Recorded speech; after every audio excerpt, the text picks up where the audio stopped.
வணக்கம் சொந்தங்களே. தினம் ஒரு தகவலில் சந்திக்கிறதுல நான் ரொம்ப பெருமைப்படுறேன். நேற்று கொஞ்சம் வெளிவேலை இருந்துச்சு. சேலம் நம்ம தாதகாப்பட்டிலேருந்து சேலம் டவுன் பக்கம் நான் ஒரு 3-4 இடத்துக்கு போக வேண்டியது இருந்துச்சு. புறப்பட்டேன். இப்போ ஜிஹெச் இருக்கு பாருங்கள், சேலம் ஜிஹெச் கிட்டே போகிறேன். ஒரு பொண்ணு இருந்தால் ஒரு 17-18 வயசு இருக்கும். அந்த பொண்ணு அப்படியே வண்டி ஓட்டிகிட்டு ஒரு கையில் செல்லை பார்த்துக்கிட்டே வந்துச்சு. நான் அது பின்னாடியே ஒரு ஒரு ஏறக்குறைய ஒரு 1.5 கிலோமீட்டர் பின்னாடியே தான் வந்துட்டுருக்கிறேன். அது பின்னாடியே வந்துட்டுருக்கிறேன். அப்பப்போ திருப்பி ஏதாவது ஃபோன் கொஞ்ச நேரம் பேசிஞ்சு திருப்பி அப்படியே நம்பர் போட்டு வேறு ஒரு இதுக்கு ஒரு கையிலேயே இப்படி ஓட்டிகிட்டு இப்படி பார்க்குறது, இப்படி பார்க்குறது, இப்படியே இப்படி தெரிஞ்சு அங்கேருந்து வந்து பிரிட்ஜு ஏறி இறங்கணும். பிரிட்ஜு சும்மா குர்ருன்னு போகுதுங்க, ஸ்பீடும் பயங்கர ஸ்பீடுங்க, சல்லுன்னு போகுது. நான் பார்த்து அதான் அப்படியே ரொம்ப ஆச்சரியப்பட்டு போயிட்டேங்க.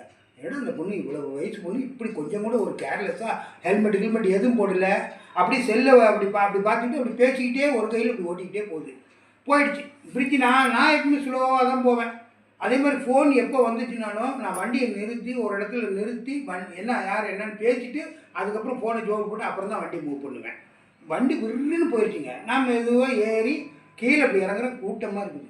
என்னன்னு போய் பார்க்குறேன், முன்னால் போய்ட்டு இருந்த கவர்மெண்ட் ஜீப்பில் வந்து போய் அடித்து அந்த பொண்ணு அப்படி உளுந்து கிடந்து அதை தூக்கி ஓரமாக அப்படி உட்கார வைக்கிறாங்க எல்லாம். அப்போ தான் நானும் வண்டியை ஒரு ஓரமாக நிறுத்திட்டு வந்து பார்த்தேன். காலில்ங்க, இந்த கால் அப்படி இந்த இடத்துல ஏதோ தெரியல பயங்கரமான அடியாட்டுங்க. ரத்தம் கொட்டன்னு ஊற்றுது. நடக்கவே முடியல. அந்த பொண்ணால் தூக்கிட்டு வந்து இப்படி வச்சு ஆம்புலன்ஸுக்கு ஃபோன் பண்ணாங்க. இந்த கவர்மெண்ட்டு வண்டியில் வந்தவங்க எல்லாம் திட்டுறாங்க அந்த பொண்ணை. எல்லாம் ஏமா அப்படி வரியம்மா, நீ பார்த்து வரியம்மா, நீ ஏன் அப்படி இப்படின்னு இப்படி ஃபோன் பேசிட்டு இப்படி இருந்தால் ஸ்கூட்டியில் வருது, பிரேக் எப்படி பிடிப்பேன்? அதுவும் பிரிட்ஜுங்கிறது இப்படி இறக்கமாக இருக்கும். இது வந்து இந்த பொண்ணு மட்டும் இல்லைங்க, நீங்கள் எப்பயுமே நீங்கள் வண்டியை வீட்டிலேருந்து எடுத்துக்கிட்டு நீங்கள் எங்கே ஸ்பாட்டுக்கு போகணும் அங்கே போங்க. ஒரு 50 பேராவது, பெரியவங்கலேருந்து சின்னவங்க வரைக்கும். இது சின்னவங்க தான் அப்படி பண்ணுறாங்கல்ல, பெரியவங்க அதை விட மோசம். ஸோ பெரியவங்க அப்படி பேசிக்கிட்டே அப்படின்னு பேசிக்கிட்டே வண்டி ஓட்டுறாங்க. இது அவங்களுக்கு மட்டும் ஆபத்து இல்லை, ஏத்தாப்பில் வரவங்களுக்கு ஆபத்து. இப்போ இந்த ஜீப்பில் போய் இடித்தாங்க. ஜீப்பில் பின்னாடி அந்த இந்த லைட்டு எல்லாமே உடஞ்சி போயிடுச்சு. பரவாயில்ல. இதே வந்து ஒரு 2 வீலர்கார மேலே அடிச்சிருந்தா அவனுக்கு ஏதாவது சேதாரம் ஆகிடுங்கள.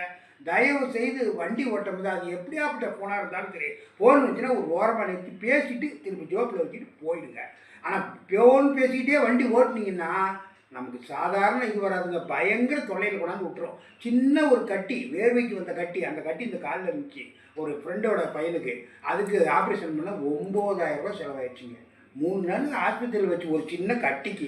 அதனால் பெரிய இதெல்லாம் வந்து ஊனம் ஏதோ ஒன்று ஆயிடுச்சு. யாருங்க பொண்ணுங்க கல்யாணம் பண்ணுவா பிடிப்பா? இதெல்லாம் கொஞ்சம் யோசித்து பார்க்கணும்ல. அதனால் தயவு செய்யுங்க.